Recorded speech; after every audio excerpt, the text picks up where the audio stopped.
Well, there's something else that's newer for this year's edition as well, the franchise mode online. What are the features to that every review I've read, and certainly your review, it seems to be they've done a lot of good things to that end. Can you speak a little bit more about the franchise mode online? Sure. I think it's probably one of the more revolutionary things in sports games so far. I know everybody's been wanting it for a long time, and basically it takes almost everything that you can get in an offline franchise mode, where you're taking your team through multiple seasons and doing all of the managerial aspects of trading and signing free agents and contracts and all that stuff, and it puts it into an online world where you're now going to be in a league full of up to 31 other human players, people across the country who are doing the same thing. So you interact with them online instead of the computer now. You want to trade, for Dante Stallworth. Well, I guess you can't go get him anymore, but you want to trade for somebody, and you're going to have to ask them and go through dialogue with them and whatnot, and persuade them to trade with you, and that's pretty cool. I think that's groundbreaking.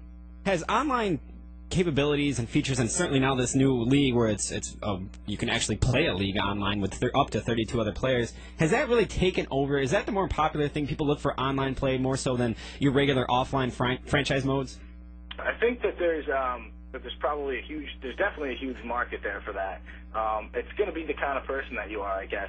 I would say sports games have an advantage over say even shooters. I would pick, besides, I don't know, like the World of Warcraft type games where they're role playing.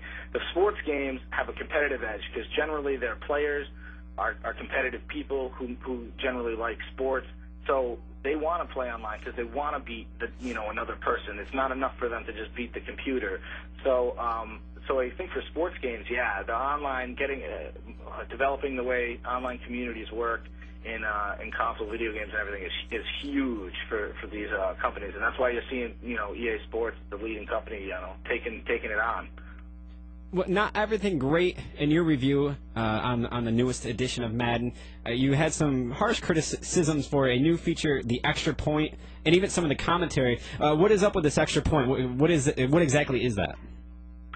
Basically, I mean, this is just my opinion, but I think it's EA's attempt to answer a lot of fans of the 2K series like myself who cling to the days when NFL 2K5 had this really cool new Sports Center type wrap-up section of the game, and then it was led by Chris Berman, and so you had him yelling at you and telling you the week's games and scores, and they would show you video highlights and stuff. Well, the extra point kind of tries to mimic that with the folks that commentate for the NFL Network, but it just doesn't really make it. I think that I think in my review I called it they're very robot-like, and so it still has that that issue that video games always run into with commentary, is that they'll be talking and they'll be like, the Patriots score a first down, and it's like, this doesn't make any sense. The words aren't streamlined together like they would be in real life, and I guess with all the amazing things that are going on in video games these days and advancements in technology, you'd think they could have tackled that by now. And if it was, and they knew it was that bad going into the launch, they probably should have just left it out. Yeah, I from the sounds of it anyway, it kind of sounds like something I'm just going to hit a button and get right through anyway without even worrying about it. So right. Yeah. The best thing about it is when you get to after your game in your franchise, you have to hit Y to even listen to the show. So you can just choose to never hit Y. Nice. Which is what I do. I'm sure I'll be doing the same thing. All right, well, it's time now. We're speaking with Scott Pytlik from gameprosports.com. Scott, you had it online today, and it's available on gameprosports.com. Also, we have a link to your site today on our site, WNER1410.com. Just click on our show's banner. Give us your official review of Madden. I think I gave it a 4.5 out of 5 stars. It's most definitely for Madden fans that don't go out every single year and buy the game. This is the year you want to go out and buy the game. It's worth the $60.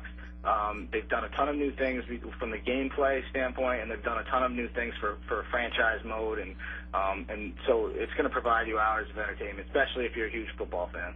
Nice. I am a huge football fan. I'm a huge Madden fan. I cannot wait to play it. Thank you, Scott, for joining us today. It was a lot of fun. We got to get you back here, especially with NBA 2K10 comes out. I'm a huge fan of that as well. So we'll get you back on talking one of the hottest industries, despite the economy, Madden and these games for the 360 for PS3. All these sports games seem to continually sell well, and I know a lot of our listeners were excited to talk Madden today. So, Scott, I appreciate you coming on. All right. Thanks a lot, Matt. Scott Pytlik from gameprosports.com. We're going to take a quick break. Come back, put a little wrap on this. Plus, don't forget, Phil Frazier from Madden will be on in about 20 minutes from right now. We'll be back with more Matt Mcs Sports Fix on ESPN Radio.